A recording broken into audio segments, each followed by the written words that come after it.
comentar esta mañana con el secretario general de UGT, Pepe Álvarez, a quien saludamos ya. Buenos días. Hola, buenos días. Quería preguntarle antes de nada por estas últimas noticias. Aspontes cierra, Iberia compra Air Europa. ¿Son asuntos que añadir a su lista de preocupaciones por posibles pérdidas de empleo?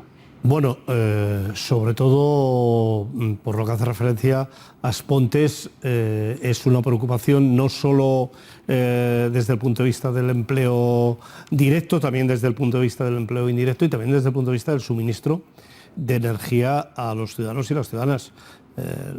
Los ciudadanos tienen que saber que durante esta crisis climática, durante el paso de Filomena, ¿Sí? Se han tenido que poner en marcha algunos grupos que ya estaban parados, no solo en Aspontes, también en Almería. Y eso quiere decir que, como nosotros venimos reclamando desde hace tiempo, la política energética en nuestro país debería ser fruto de un gran acuerdo.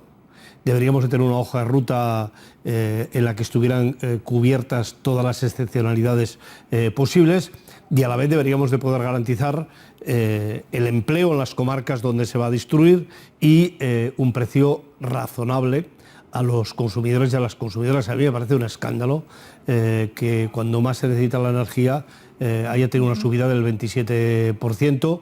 No tiene ningún sentido que eso ocurra en un país como el nuestro. Hay que decir que está bajando ahora con fuerza también la energía, lo contamos cuando subió, ahora está bajando, a ver cómo acaba el mes en ese... Bueno, pero baja para situarse como estaba a principio del mes, porque la subida ha sido una verdadera temeridad. Sí, lo hemos contado aquí. Veremos cómo acaba. Vamos a hablar de los ERTE. ¿Contento con el acuerdo? Estamos contentos con el acuerdo. Yo creo que el acuerdo lo que hace es ratificar el anterior. Nosotros ayer ya planteamos en la rueda de prensa que tuvimos, tanto Comisiones Obreras como la UGT, que lo estábamos estudiando técnicamente. Yo creo que no hay ninguna duda, pero en todo caso yo espero ver el Boletín Oficial del Estado para poder ver si efectivamente queda alguna duda o no queda ninguna duda. No me parece razonable introducir elementos de duda en un tema que tiene que quedar claro ante la opinión pública, que las empresas que se han acogido a los ERTES por fuerza mayor, o sea, aquellas que se han acogido a ERTES que están muy subvencionados por el Estado, en algunos casos incluso subvencionados al 100% por el Estado, tener el compromiso de no despedir 6 meses. En Alemania no se puede despedir durante un año, en Francia no se puede despedir durante un año, y yo no veo a estas patronales que mantengan una posición tan beligerante en un tema de estas características. Otra cuestión es qué ocurre en algunas actividades muy propias de nuestro país, como por ejemplo el caso de los hoteles. ¿Qué ocurre cuando uno de los hoteles, uno específicamente, que es una unidad en sí mismo, tiene una situación de quiebra que viene como consecuencia de otras cuestiones que no tienen que ver con la pandemia? Alquiler, bueno, pues ahí se ha abierto un debate que yo creo que está plenamente solucionado en la norma anterior, que no hace falta introducir nada nuevo. Es que le iba a decir, estábamos viendo ahora mientras usted hablaba unos gráficos donde recordábamos un poco a los espectadores cómo quedan esos ERTE. Se mantiene que los trabajadores van a seguir cobrando el 70% de la base reguladora, se protege a los fijos discontinuos. En cuanto a las empresas, mantienen las exoneraciones entre el 70 y el 10%, no pueden pagar dividendos ni despedir.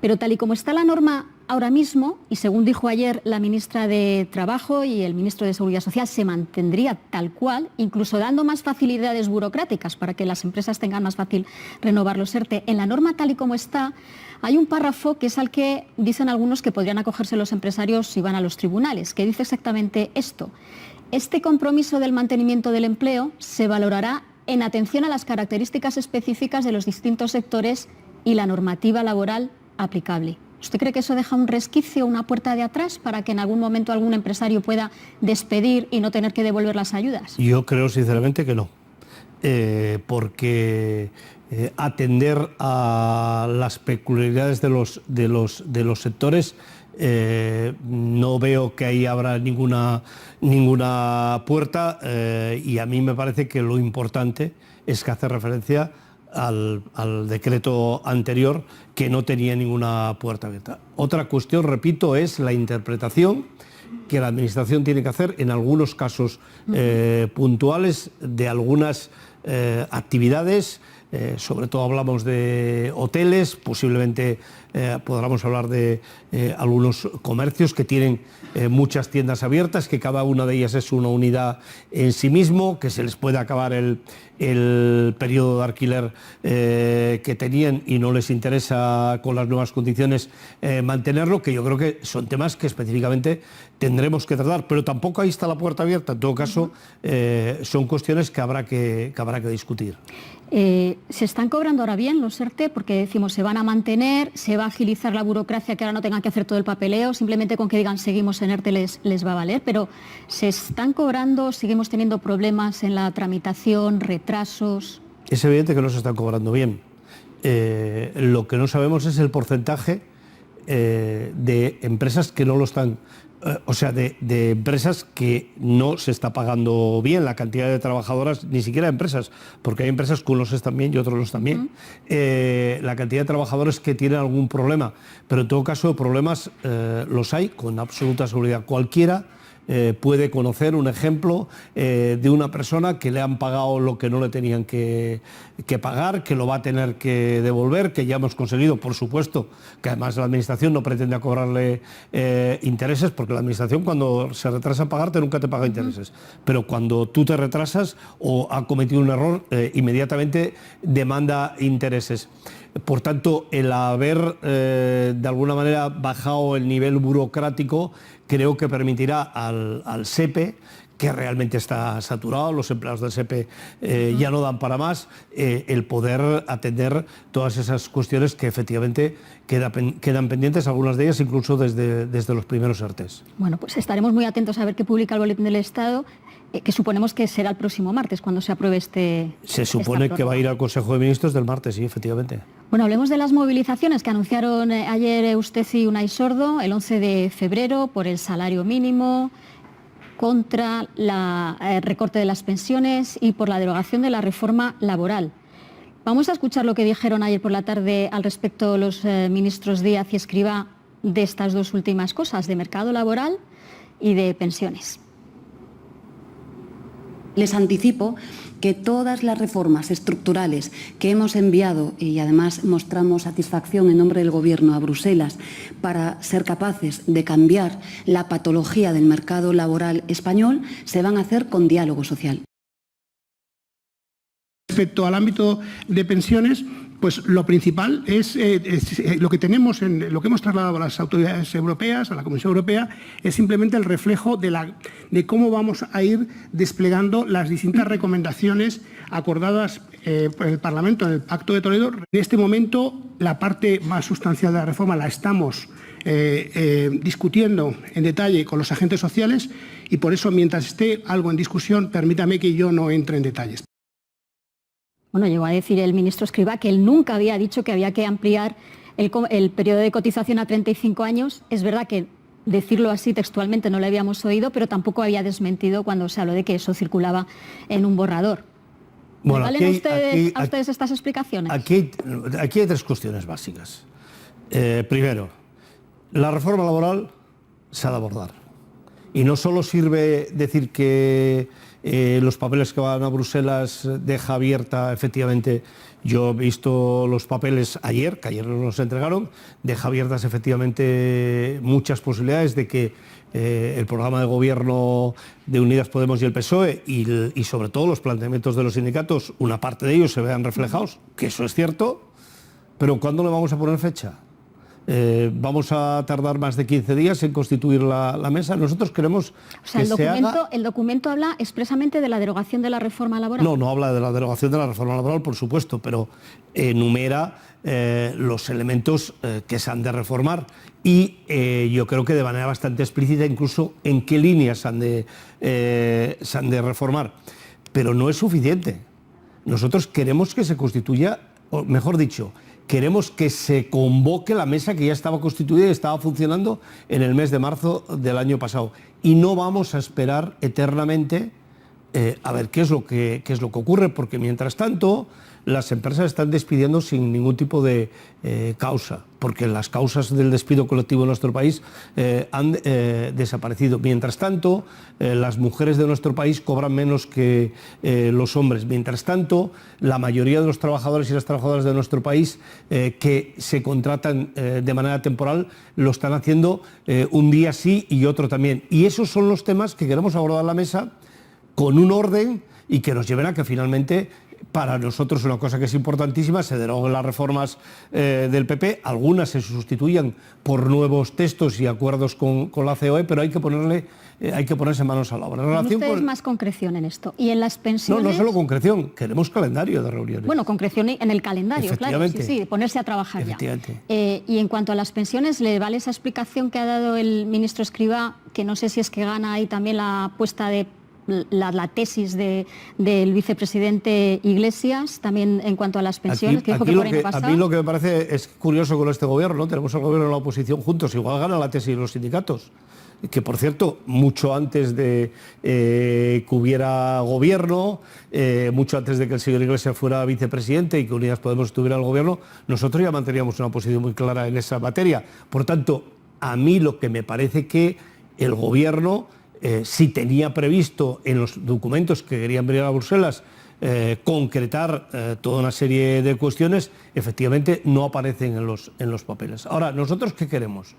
Pues una cosa bastante sencilla que se puede hacer ya, derogar la reforma del 13.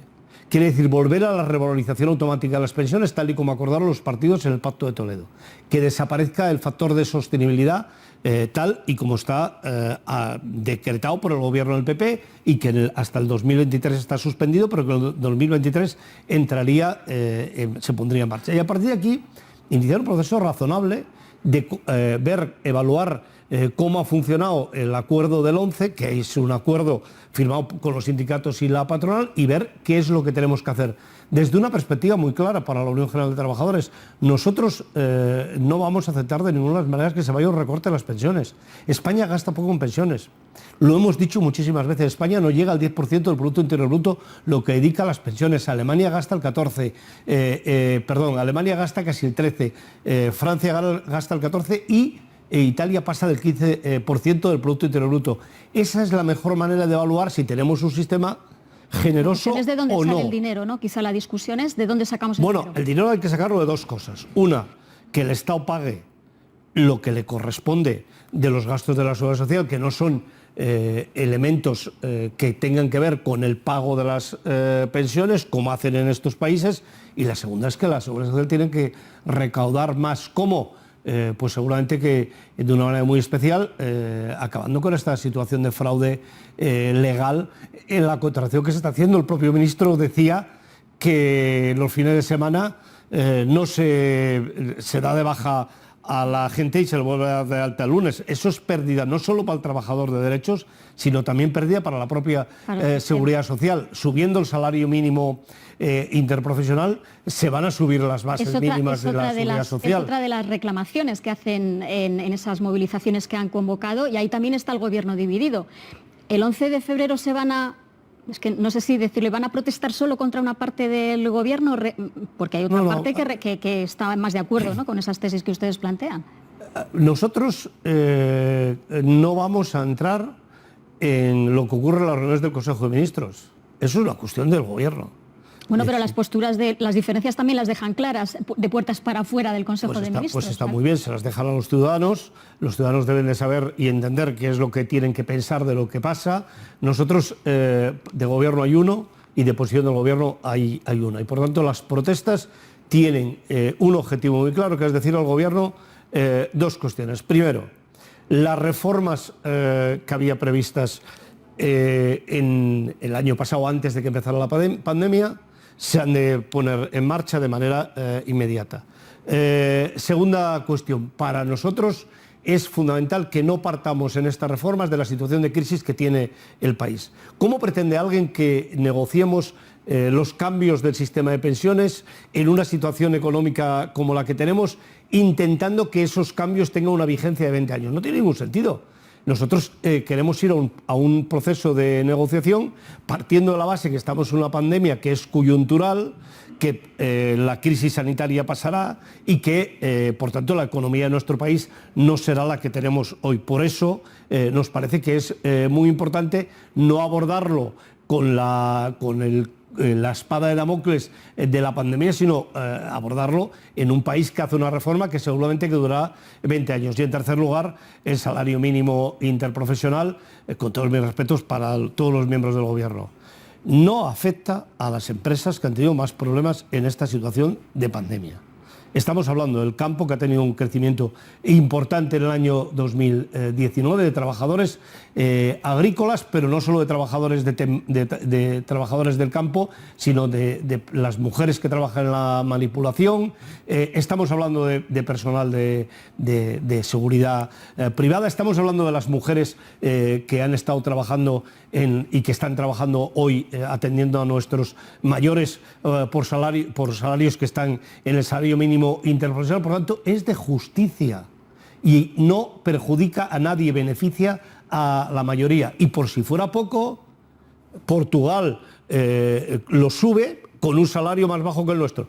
Pero Alemania, con uno mucho más alto que nosotros, lo sube también, y Francia, con uno mucho más alto que nosotros, lo sube también. Por tanto, eso es una condición absolutamente necesaria. Señor Álvarez. Y lo que queremos es pedir a la gente que empiece a trabajar con la idea de que no nos van a arreglar nada y que lo vamos a tener que conseguir. Hay que reclamarlo. ¿Ha oído usted hablar del downskilling y el upskilling? Bueno, más o menos. Más o menos. Más o menos. Se lo digo porque empiezan a plantearse formas novedosas, incluso como alternativa a los ERTE, y estas son algunas que se están planteando y queríamos profundizar y también saber su opinión sobre esto. Vamos a saludar a Javier Fernández, es profesor de Recursos Humanos del ICADE y Business School. Buenos días, profesor. Hola, muy buenos días. Bueno, esto del downskilling, upskilling, viene a ser como darle una patada para arriba o para abajo al trabajador, según su cualificación. ¿Esto cómo beneficia a los trabajadores y a las empresas, si es que lo hace? Realmente lo hace y significa un modelo de transformación de las políticas de recursos humanos de todas las compañías. Estaba escuchando muy atentamente el discurso de las palabras del señor Álvarez. Yo me quedo con un concepto que es muy importante y que tengamos en cuenta, y es que tenemos a muchísimos trabajadores, muchísimas trabajadoras en situación de ERTE, y lo que sucede es que vivimos un momento de transformación de nuestro entorno y de la manera de trabajar muy importante. Esto nos lleva realmente a lo que denominamos en recursos humanos un reentrenamiento. Hay que cambiar los perfiles de las personas. Cuando los últimos ejemplos que el señor Álvarez estaban poniendo vienen plenamente al caso, en el sentido de que hablamos de movilidad funcional. El upskilling y el reskilling nacen de la transformación digital. La transformación digital, toda la sociedad tenía un miedo atroz a que se produjera una importantísima destrucción de empleo.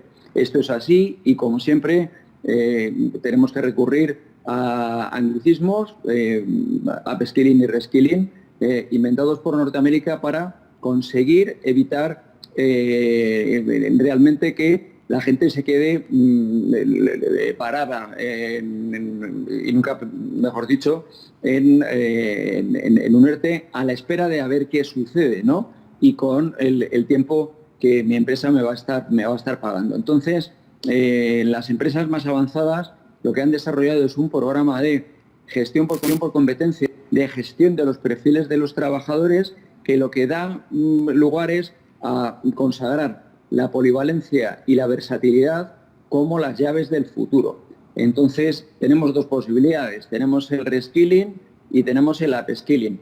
¿En qué se diferencian ambas maneras de entender las relaciones laborales? Siempre se parte de proteger el perfil de la trabajadora, el perfil del trabajador.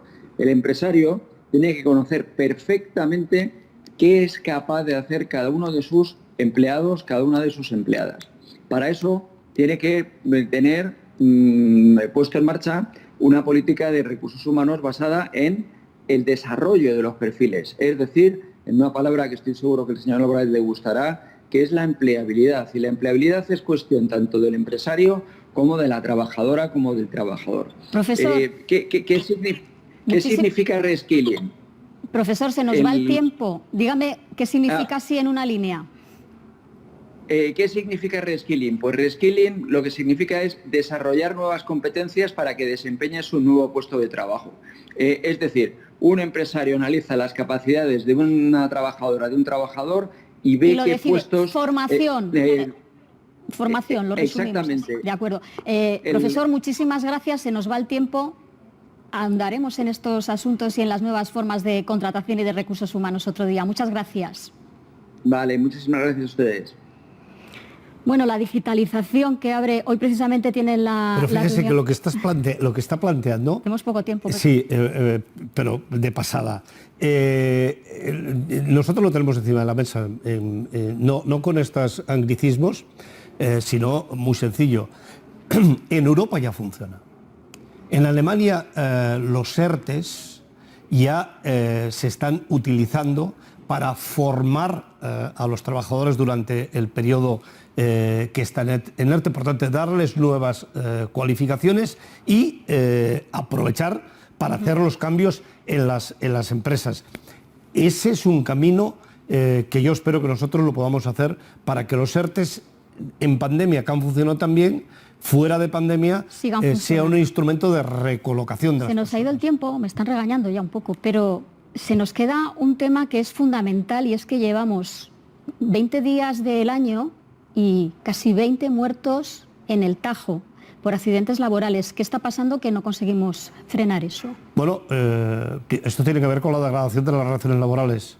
Cuanto más miedo tiene el trabajador y más temporalidad hay, menos exige las medidas de protección y de seguridad. Nosotros vamos a poner en marcha una campaña muy dura y le vamos a plantear al Ministerio la necesidad de hacer un plan específico para luchar contra esta lacra. El año 2019 ha habido más accidentes mortales en España el año 20 más que el 19, con una caída del Producto Interior Bruto brutal. Esto es absolutamente insoportable. Y yo quiero aprovechar para pedirle a la gente que si no tiene medidas no trabaje. La vida es lo primero. Todo el mundo cuando va a trabajar piensa que a él no le pasará. Y lo que es seguro es que la actual situación de precariedad de nuestro país mata como mata la pandemia. Pues aquí lo dejamos. Pepe Álvarez, muchísimas gracias por estar en el 24 Horas. Gracias.